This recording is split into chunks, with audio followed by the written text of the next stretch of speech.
नमस्कार. श्री स्वामी समर्थ सर्वांना. आजच्या व्हिडिओमध्ये तुम्हा सगळ्यांचं खूप खूप स्वागत आहे. स्वामी तुम्हा सगळ्यांना कायम सुखी ठेवो ही स्वामीचरणी प्रार्थना करते आणि आजच्या व्हिडिओला सुरुवात करते. तर आजचा व्हिडिओ असा आहे की आता 10 जुलैला गुरुपौर्णिमा येत आहे. तर गुरुपौर्णिमा असल्यामुळे आपल्या गुरूंची आपल्याला कोणतीही सेवा, कोणतेही उपाय वगैरे करणं शक्य होत नाही दररोज. तर मग आपल्याला गुरुपौर्णिमेपर्यंत काही सेवा आपल्याला करायच्या आहेत. आता जर तुम्हाला काही सेवा करणं शक्य होत नसेल तर उंबऱ्याच्या झाडाला, म्हणजेच की त्या झाडाला औदुंबराचा वृक्ष असेही म्हणतात, तर ह्या वृक्षाला आपल्याला काही वस्तू अर्पण करायच्या आहेत, ज्यामुळे काय होईल की आपल्या घराची, मुलांची, पतीची प्रगती होईल. कारण की आपल्याला वर्षभर कोणतीही सेवा करणं शक्य होत नसेल तर मग आपण आपल्या गुरूंसाठी हा जो दिवस आहे तर आजच्या दिवशी आपल्याला काही सेवा करायच्या आहेत, ज्यामुळे काय होईल की आपल्याला दत्तगुरूंचा आशीर्वाद मिळेल. म्हणून मग आपल्याला कोणत्या सेवा करायच्या आहेत त्याबद्दलचीच माहिती आपण आजच्या व्हिडिओमध्ये घेणार आहोत. तर व्हिडिओ शेवटपर्यंत नक्की बघा. व्हिडिओ आवडला तर व्हिडिओला लाईक करा. चॅनलवर नवीन असाल तर चॅनलला सबस्क्राईब करा. आता औदुंबर हे वृक्ष सगळ्यांना माहितीच आहे. आता काही ठिकाणी औदुंबर वृक्षाला उंबराचं वृक्ष असेही म्हणतात. आणि मग जर तुम्हाला औदुंबराचं वृक्ष बऱ्याच जणांना जर माहिती नसेल तर मग त्यांनी गुगलवरती सर्च केलं तर कशा पद्धतीचं वृक्ष आहे हे तुम्हाला समजेल आणि फोटोमध्ये पण आहे. तर मग औदुंबर हे जे वृक्ष आहे तर ह्या वृक्षाला आपल्याला दत्तगुरू आठवतात. कारण की आपण ह्या ज्यावेळेस औदुंबराचं वृक्ष हे नाव जरी घेतलं तरी आपल्याला श्री गुरुदेव दत्त हे सगळ्यात अगोदर डोळ्यापुढे येतात. कारण आपण बऱ्याच ठिकाणी, म्हणजे सगळीकडे तुम्ही बघत असाल की ज्या ठिकाणी श्री गुरुदेव दत्त यांचा फोटो असतो त्या ठिकाणी औदुंबराचं वृक्ष हे दत्तगुरूंच्या मागे हे असतंच. कारण की दत्तगुरूंचे नाव घेतल्यानंतर आपल्याला सगळ्यात अगोदर वाडीचे स्मरण होते. तर औदुंबर वृक्षाचं दाह शमन करणारा दैवी वृक्ष असेही औदुंबराचे वर्णन आपण नेहमीच ऐकत आलो आहोत. तर मग नेहमी हिरवागार राहून थंडगार छाया देणारा औदुंबर वृक्ष अनेक दैवी गुणांनी युक्त आहे. तर भारतामध्ये सर्वत्र हा महावृक्ष आढळतो. आता झाडाच्या आसपास जमिनीमध्ये पाणी आढळते. जिथे पाणी मुबलक प्रमाणात असेल अशा जमिनीमध्ये हा जो वृक्ष आहे तर हा वृक्ष वाढत असतो.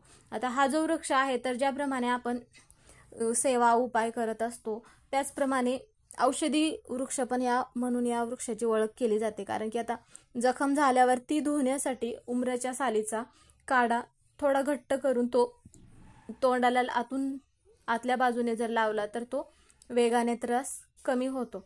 आणि मग जर एखाद्या व्यक्तीला जर उचकी वगैरे येत असेल, उचकी थांबत नसेल तर मग उंबराच्या फळाचा जो रस आहे तर तो रस प्यायचा आहे, ज्यामुळे काय होईल की उचकी थांबण्यास मदत होते. त्याचप्रमाणे तापात जर अंगाची आगाग होत असेल तर त्यावेळेस पिकलेले उंबराचे फळ जे आहे तर ते खाल्ल्यामुळे काय होतं की अंगाची आग मग कमी होते. अशाच प्रकारे आपण ज्याप्रमाणे औषधी आहे औदुंबराचं वृक्ष त्याचप्रमाणे मग आपण औदुंबराचे काही देवी सेवा पण आपल्याला करणे महत्त्वाचे आहे. आता आपल्याला ज्या वस्तू अर्पण करायच्या आहेत त्या वस्तू मग आपल्याला 12 ते 12:30 या वेळेमध्ये ही कोणतीही सेवा आपण करत नाही. कारण की या वेळेमध्ये दत्त महाराजांच्या भिक्षेची वेळ असते. म्हणून मग आपण त्यानंतर मग आपल्याला ही सेवा करायची आहे.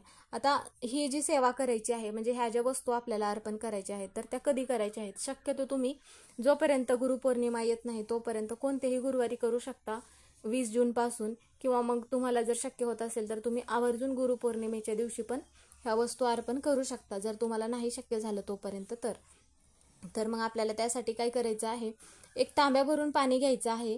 त्यामध्ये मग 2 थेंब गंगाजल टाकायचं आहे आणि थोडंसं कच्चं दूध टाकायचं आहे, थोडीशी हळद टाकायची आहे आणि आपला गुरुग्रह बळकट व्हावा म्हणून ह्या वस्तू आपल्याला टाकायच्या आहेत. आणि माता लक्ष्मीला हळद म्हणजेच की जास्त प्रिय असते आणि आपला गुरुग्रह पण बळकट होतो.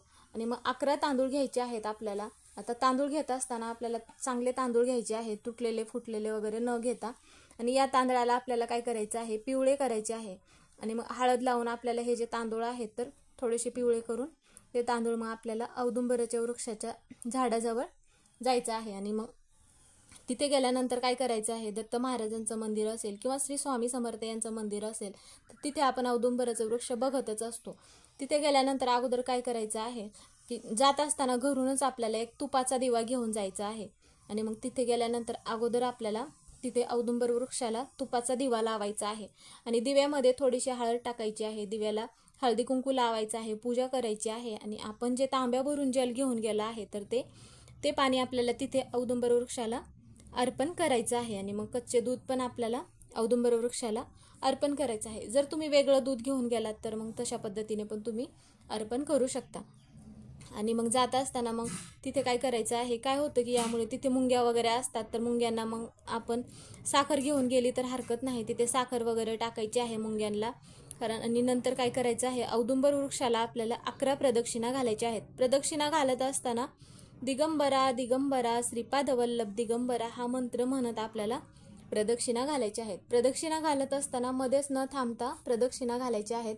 आणि नंतर औदुंबराच्या खोडाला आपलं जे डोकं आहे तर ते डोकं टेकवायचं आहे आणि आपली जी पण काही इच्छा आहे ती इच्छा औदुंबर वृक्षाला सांगायची आहे. आता घरामध्ये पैसा येत नाही किंवा तुमचा मुलगा आहे किंवा मुलगी आहे, विवाह होत नाही, किंवा एखादी महिला आहे त्या महिलांना संतान प्राप्ती होत नाही, जे पण काय असेल तुमच्या मुलांचं किंवा तुमचं जी पण काही इच्छा असेल त्याबद्दल मग औदुंबर वृक्षाला सांगायचं आहे.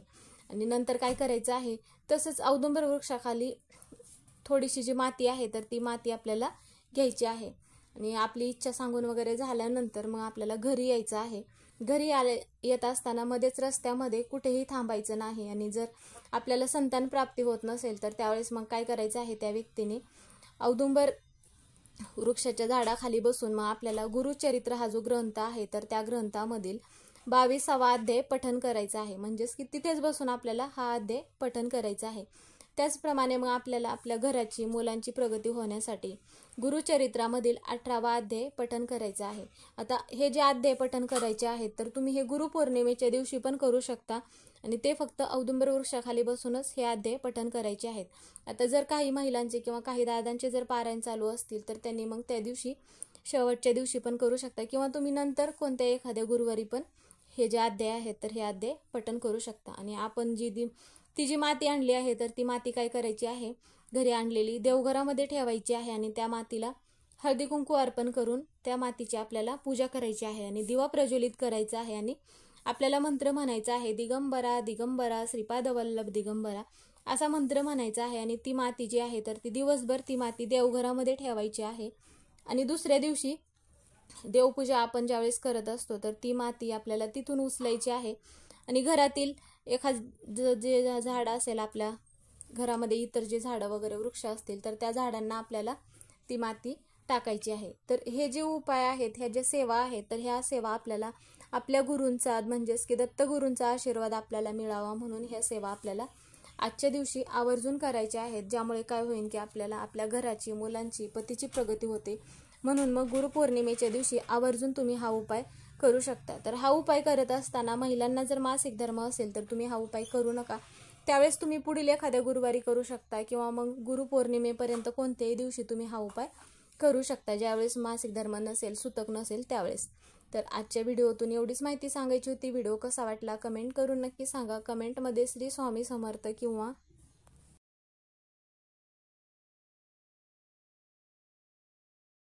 श्री गुरुदेव दत्त लिहायला विसरू नका. व्हिडिओ पूर्ण बघितल्याबद्दल धन्यवाद.